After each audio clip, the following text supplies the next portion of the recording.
Entonces quería simplemente, para empezar, recordar entonces la terminología que tenemos. Por un lado, las características son las columnas de nuestro dataset. Por ejemplo, si queremos aprender a predecir si un vehículo es un auto, una bicicleta o un camión, podemos considerar varias características observables: el ancho del vehículo, el color, el número de rueda. Y en el dataset, las filas o las líneas corresponden a vehículos observados. Y eso a veces se llama instancia. Y la variable i es la variable que queremos aprender a predecir.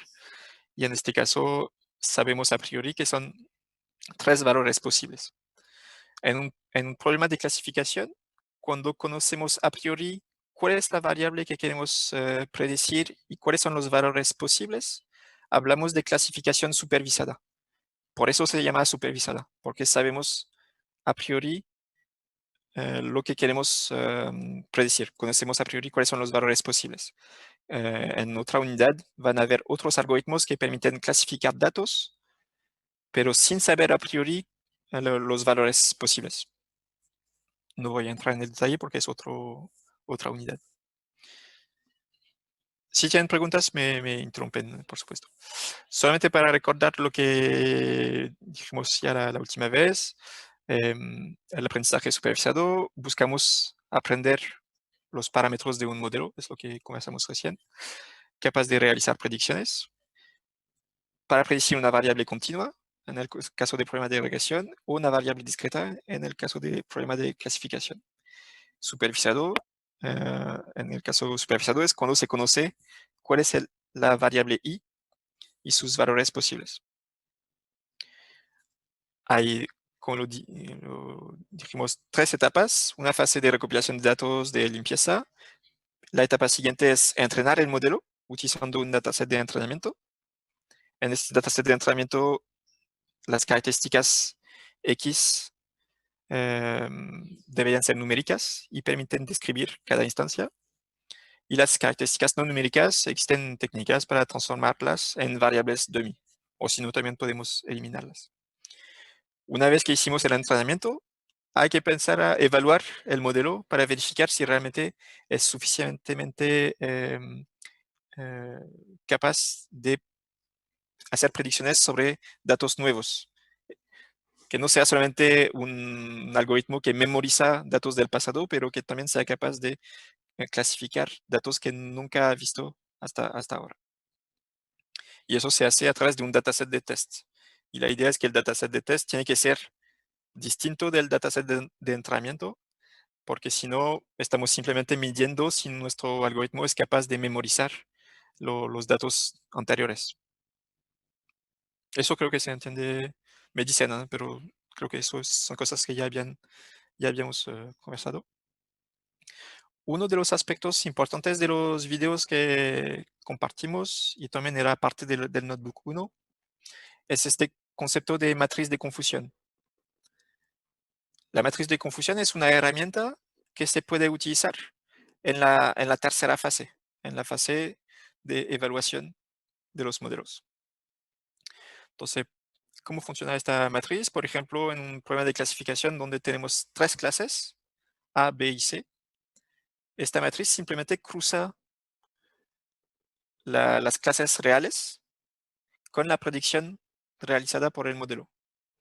Y un modelo ideal, deberíamos tener todas las instancias en las celdas verde.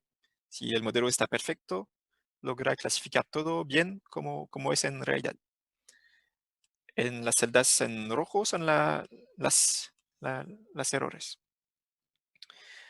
Y en inteligencia artificial, en machine learning y en clasificación supervisada en particular, hay 2 métricas que se utilizan mucho para poder evaluar y comparar modelos entre sí.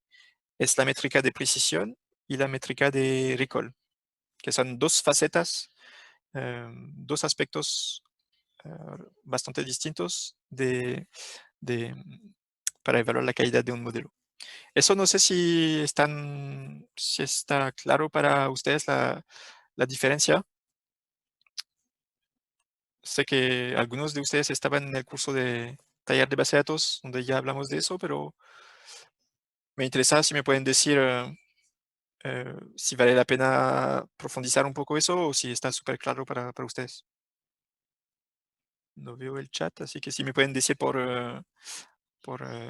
con su micrófono, más simple. Profe, una consulta.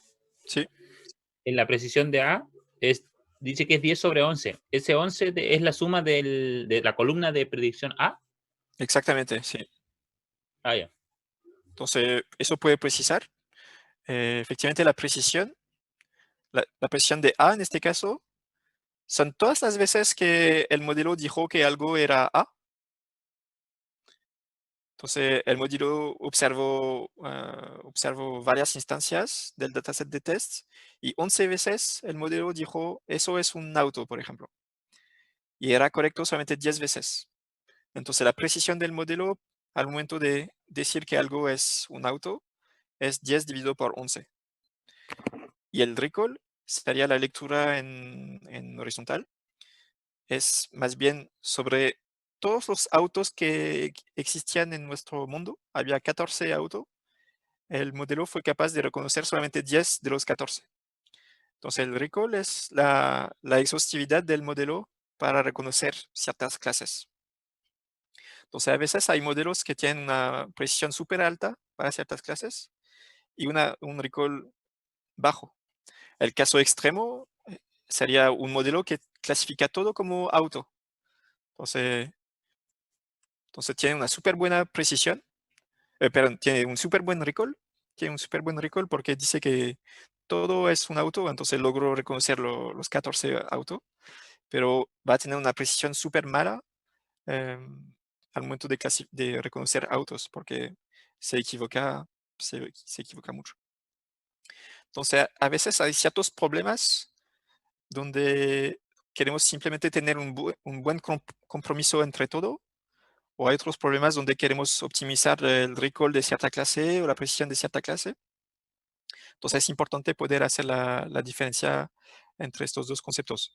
El ejemplo típico que utilizo es si somos en una sociedad distópica, donde todo es como es el contrario de una utopía, donde los gobiernos empiezan a tener cámaras que nos graban en la ciudad y nos graban y analizan nuestro comportamiento y toman la decisión de saber si somos un delincuente o no. Y, y ellos quieren un recall perfecto, quieren poder reconocer todos los delincuentes. Entonces tienen un modelo que optimiza el recall. El riesgo de eso es que van a empezar a poner todo el mundo en cárcel porque siempre el modelo va a decir, "Ah, aquí hay un delincuente, aquí hay un delincuente".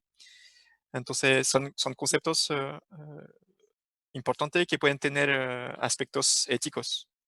También si se utiliza la inteligencia artificial, la clasificación en el contexto de la salud, em, al momento de decir si alguien es enfermo o no, si es un modelo automático que lo hace, tal vez hay preguntas que hacerse sobre si realmente nuestra precisión o nuestro recall eh, tiene un, tiene un sentido, tiene un valor ético para el problema que queremos resolver.